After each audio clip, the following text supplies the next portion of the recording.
एक बार फिर से बड़ी खबर में आपका स्वागत है। और बड़ी खबर में अब हमारा मुद्दा है कि किस तरह से इंसान पूरे जीवन भर मेहनत करके अपनी छत बनाने का सपना संजोता है, अपने घर का सपना संजोता है। सरकारी योजनाओं के तहत मिले तो बहुत अच्छा हो, लेकिन क्या होता है जब योजनाओं का सहारा लिया जाता है? जिस तरह से बुरा हाल है सरकारी योजना का, शायद ही ऐसी कोई सरकारी योजना होगी सिरे चढ़ पाई होगी। केंद्र से लेकर राज्य सरकारों की योजनाओं में धांधली की खबरें आना आम सी बात हो गई है। गरीबों के लिए बनाई गई किसी योजना का लाभ गरीबों तक पहुंच ही नहीं पाता। हरियाणा के मेवात में भी गरीबों को उम्मीद थी, उनका भी छत के नीचे रहने का सपना पूरा होगा, पर सरकार की इस योजना पर एक सरपंच ने पानी फेर दिया।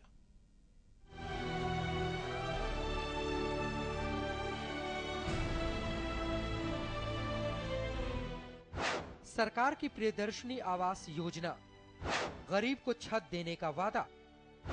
हरियाणा सरकार ने की थी घोषणा, प्रधानमंत्री ने दी थी घर की चाबी। बीपीएल परिवारों को दी रकम, सीधा अकाउंट में पैसा ट्रांसफर हुआ। केंद्र सरकार ने देश के सभी गरीबों को प्रियदर्शनी आवास योजना के तहत घर देने का वादा कर खूब वोट बटोरे। गरीब परिवारों ने भी सरकार की इस योजना को हाथों हाथ लिया और सरकार के लिए तालियां बजाई कि आखिर कोई ऐसी सरकार है जो छत के नीचे रहने का उनका सपना पूरा कर रही है। केंद्र सरकार ने हरियाणा समेत कई राज्यों को धनराशि दी, जिससे राज्य सरकार केंद्र सरकार के इस सपने को पूरा कर सके।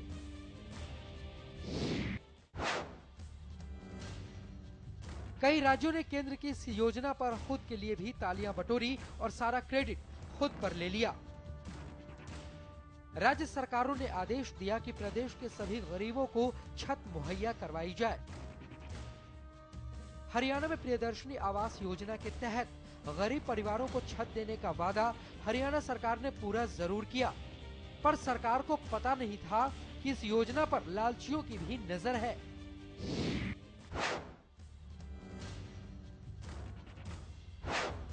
आवास योजना को लगी नजर, लाखों की धांधली आई सामने, गरीबों से किया खिलवाड़, सरपंच पर भी धांधली का आरोप।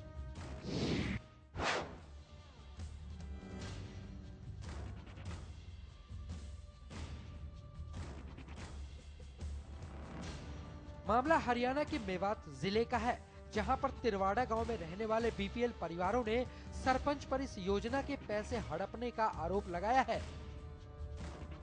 गांव वालों की माने तो सरपंच ने सरकार की ओर से आई पहली किस्त की आधी रकम को जबरन वसूल लिया है और सरपंच ने उनके हक पर डाका डाल दिया है।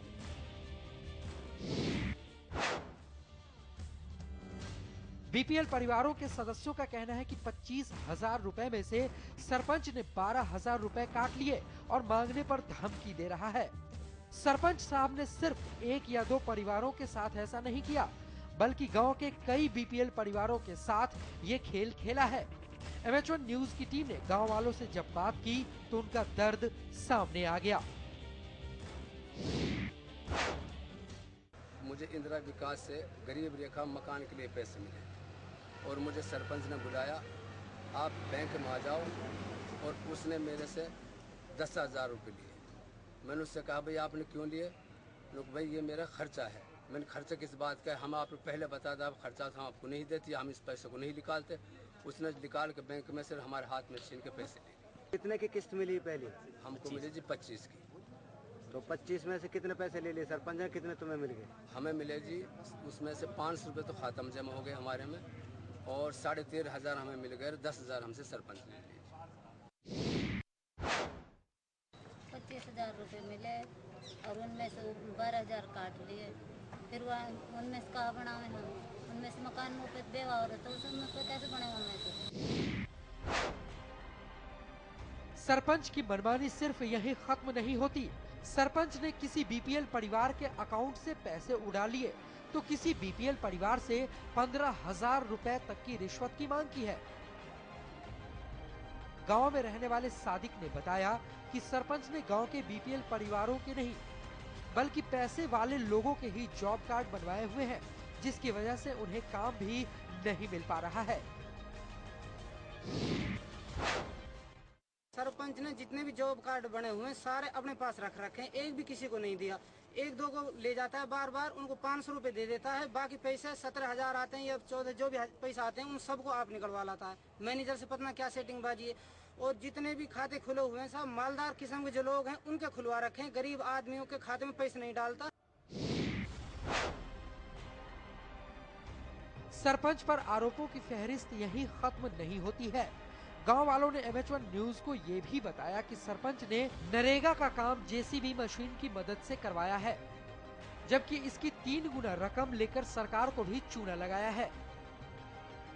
यही नहीं, सरपंच पर विकास कार्यों के लिए आया करीब 50 लाख रुपए हड़पने का भी गंभीर आरोप है। ऐसे में आप खुद अंदाजा लगा सकते हैं कि किस तरह सरकार की योजनाओं में धांधलियां हो रही है। एक तरफ सरकार गरीबों को छत मुहैया करवाना चाहती है, तो दूसरी तरफ इसका फायदा गरीबों तक पहुंच ही नहीं पाता है। मेवात से यूनुस अलवी, MH1 न्यूज। फिलहाल एक छोटा सा ब्रेक लेंगे। बड़ी खबर में यहां पर वापस लौटेंगे, दिखाएंगे किस तरह से गरीबों के साथ मजाक हो रहा है। छत का सपना दिखाया गया, पैसों का सपना दिखाया गया और उस सपने को तोड़ दिया गया। लेकिन फिलहाल एक छोटा सा ब्रेक के बाद लौटेंगे, खास खबरें दिखाएंगे और वापस बताएंगे आपको कहां कहां और कैसे कैसे गरीबों का मजाक उड़ाया जा रहा है।